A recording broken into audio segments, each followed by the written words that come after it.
Hello viewers, আসসালামু আলাইকুম। Tanvir's entertainment থেকে আপনাদেরকে জানাই স্বাগতম ও শুভেচ্ছা। ভিউয়ার্স, আজকে আমি যে গাছগুলো লাগিয়েছি, লাউ, মিষ্টি কুমড়া, করলা, শসা, চাল কুমড়া, সেগুলোকে আজকে আপনাদের হারভেস্ট করে দেখাবো।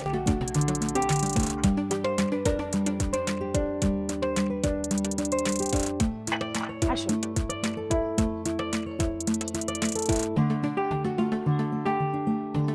আগে আপনাদেরকে বাগানটা ঘুরে দেখাই।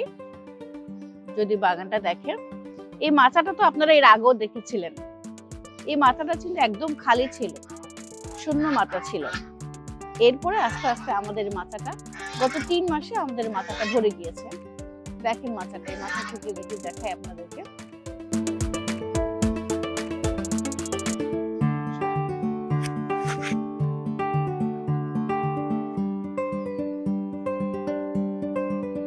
ভিউয়ার্স, আজকে আমি আপনাদের কাছে কিছু শসা পারবো।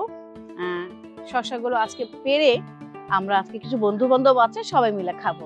আমাদের আজকে শসা পাড়ার দৃশ্যটা আপনাদেরকে দেখাই।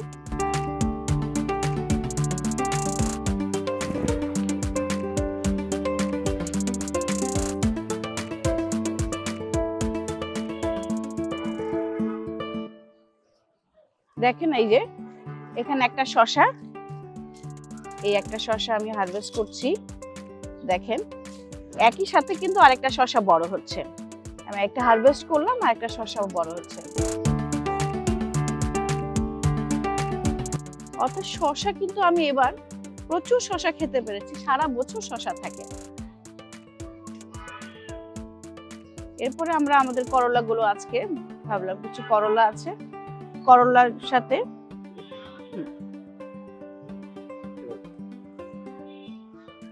এই করলা দিয়ে চিংড়ি মাছ দিয়ে আলু দিয়ে আমরা ভাজি করে খাবো।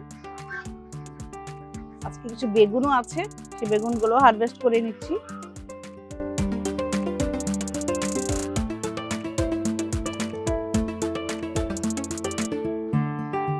আসলে প্রকৃতিকে ভালোবাসলে প্রকৃতি কিন্তু আপনাকে অফুরন্ত দিবে। দেখেন, এই গাছগুলো আমরা লাগিয়েছিলাম। প্রতিদিন কিছু না কিছু আমি আমার বাগান থেকে সংগ্রহ করছি। আমাদের বাগানে আরেকটা জিনিস নতুন অতিথি, সেটা হচ্ছে চাল কুমড়া বলে অনেকেই। দেখেন, আজকে আমরা দেখাই এই চাল কুমড়াটা কত সুন্দর। দেখেন, ছাদ বাগানে কিন্তু এত সুন্দর চাল কুমড়া, এটা সহজে সম্ভব না। আজকে আপনাদের সাথে শেয়ার করব এই চাল কুমড়াটা। চাল কুমড়াটা আমি রান্না করব কালকে চিংড়ি মাছ দিয়ে, ধনেপাতা দিয়ে। এখন যেহেতু শীতকাল, অগ্রহায়ণ মাস, এটা রান্না করে পুরো রেসিপিটাই আমি আপনাদেরকে দেখাবো, রান্নার পরে কিরকম লাগে।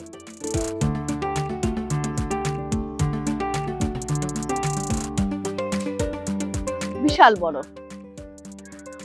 বড় চাল কুমড়া আমাদের এই ছাদ বাগানের সংগ্রহ।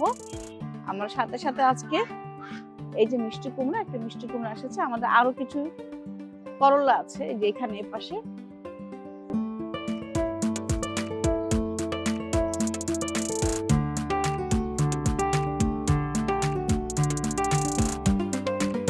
আরো কিছু শসা আছে।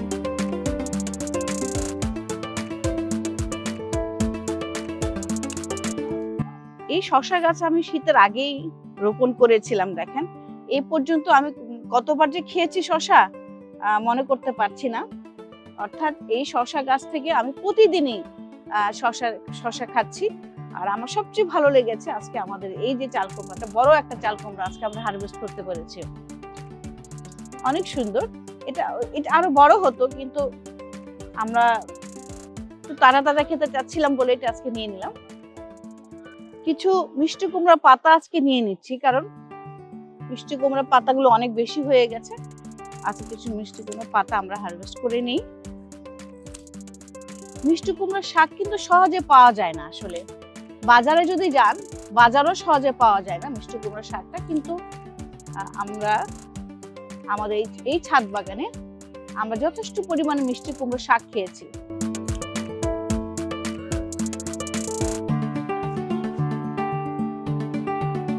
দেখেন, আমি কিছু আগাও কেটে নিচ্ছি। এই যে আজকে কিছু আগা কেটে নিলাম, সাথে সাথে পাতাগুলো।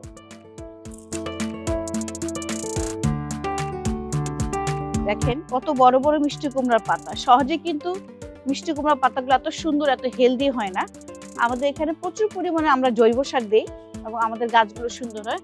ভিউয়ার্স, একটা জিনিস আমি দেখাই আপনাদের সাথে, দেশগ্রামে মনে আমরা দেখবেন দেশগ্রামের যে গাছগুলোতে কচুরি পানা দেয়। বলো, কচুরি পানা দেয়। কচুরি পানাটা একটু শেয়ার করে ওনাদের সাথে। দেখেন, আমরা এই গাছে কচুরি পানা দিয়েছি। এই কচুরি পানা কিন্তু জৈব সার হিসাবে সুন্দর ভালো কাজ করে। আমি এটা সংগ্রহ করেছি জৈব সার। আমাদের জৈব সার আশেপাশে পাওয়া যায় না, কিন্তু এই কচুরি পানাগুলো আমি সংগ্রহ করেছি। কারণ দেশে কিন্তু অত রাসায়নিক সার ব্যবহার করে না। ওরা যখন গাছ লাগায়, খালের বিলে গাছ লাগে, তখন কিন্তু ওখান থেকেই যে কচুরি পানাগুলো নেয়, সেই কচুরি পানা দিয়ে কিন্তু ওদের জৈব সারের চাহিদা পূরণ হয়ে যায়। এবং আমি চেষ্টা করেছি কিছু জৈব সার এখানে দিতে। এবং আমরা জানি, দেখেন যে কিচেন ওয়েস্ট গুলো আছে আমাদের এখানে দিয়েছি, আলুর খোসা, পেঁয়াজের খোসা, সমস্ত খোসাগুলো আমি দেই। দেখেন এখানে, দেখেন আলাদা করে কিন্তু আমাকে জৈব সার কিনতে হয় না।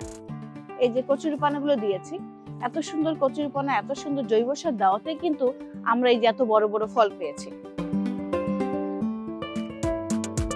এখানে দেখেন প্রতিদিনের যে আপনাদের কিচেন ওয়েস্ট গুলো আছে, যেগুলো আমরা ফেলে দেই, সেগুলো ফেলে না দিয়ে আমরা যদি এভাবে গাছের গোড়ায় দেই, এটাই কিন্তু জৈব সার হিসেবে কাজ করবে এবং আপনাদের কিন্তু বাড়তি কোনো জৈব সার কিনতে হবে না। ভিউয়ার্স, দেখেন আমি আপনাদের আমার বাগানটা ঘুরে দেখাই। আপনারা এই বাগানটা আমার বহুবার দেখেছেন। এই বাগানই আমার বাগান, আমি কাজ করি এই বাগানে। দেখেন, আমি গত 30 দিন আগে, অর্থাৎ 26শে অক্টোবর আমি আলু গাছ রোপণ করেছিলাম। আজকে হচ্ছে 26শে নভেম্বর। এক মাসে আমার আলু গাছের অবস্থাটা আপনাদেরকে দেখাই। এদের অবস্থান এখন এরকম। প্রত্যেকটা আলু গাছ যদি দেখাই আমি আপনাদেরকে, এই যে আলু গাছগুলো, ওদের বয়স এখন 30 দিন। একটা আলু গাছ রোপণ করলে সেই আলু গাছ থেকে রোপণ থেকে ফল পর্যন্ত আসতে আমাদের 80 দিন সময় লাগে। ভিউয়ার্স, আমাদের অলরেডি 30 দিন হয়ে গেছে। 30 দিনে বা এক মাসে কি অবস্থা সেটা আমি আপনাদেরকে আজকে দেখালাম।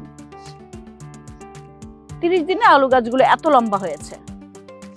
অর্থাৎ এরপরে যখন 80 দিন হবে সেদিন আমরা হারভেস্ট করব। কিন্তু এরপরের এক মাস বা 15 দিন পরে আমাদের এটা কত বড় হবে সেটা আমরা আপনাদেরকে শেয়ার করব। অর্থাৎ আলুর রাখতে যে 80 দিন লাগে, 80 দিনের মধ্যে আমাদের 30 দিন পার হয়ে গেছে, আমাদের আরো 50 দিন বাকি আছে। তো 50 দিন পরে আমরা যাব না, আমরা আরো 30 দিন পরে আমরা আলু গাছটা কত বড় হয় সেটাও দেখাবো। তাহলে আপনারা বুঝতে পারবেন একটা আলু গাছ এক মাসে কত বড় হয়। দেখেন 30 দিন তাদের বয়স। আশা করছি এখান থেকে আমরা প্রচুর আলু পাবো। ভিউয়ার্স, আসসালামু আলাইকুম। আপনাদেরকে আবারও স্বাগতম জানাচ্ছি। এখন বিদায় নেওয়ার পালা। ভিউয়ার্স, আপনারা যদি আমার মতো এরকম ছোট্ট ছাদ বাগানে এত সুন্দর করে গাছ লাগান, তাহলে আপনারা কিন্তু আপনাদের প্রতিদিনের যে প্রয়োজন, সে প্রয়োজনটা মেটাতে পারবেন। যেমন আমি শসা আজকে সালাদ করে খাবো। আপনারা জানেন শসা মানুষের শরীরের জন্য কত উপকারী। এটা অ্যান্টিঅক্সিডেন্ট হিসাবে কাজ করে এবং এটার মধ্যে প্রচুর পরিমাণে পানি থাকে, যেটা মানুষের শরীরের অনেক উপকারে আসে। করল্লার এর গুণের কোনো শেষ নাই। আরেকটা বিষয়, আমরা বেগুনকে কিন্তু মনে করি কোনো গুণ নাই, বেগুনের কিন্তু অনেক গুণ আছে। হ্যাঁ, বেগুনও আমাদের শরীরের জন্য অনেক উপকারী। আর যে বিষয়টা, যে সবজি আমি দেখলাম, এটা লাউ, মিষ্টি কুমড়া, চাল কুমড়া অসাধারণ। এরকম একটা চাল কুমড়া যদি আপনারা বাগানে হতে পারেন, আর কি লাগে বলেন। ভিউয়ার্স, আমি শেষ করছি। এটা হচ্ছে আমার মিষ্টি কুমড়ার আজকের পাতাগুলো। ভিউয়ার্স, আমি শেষ করছি।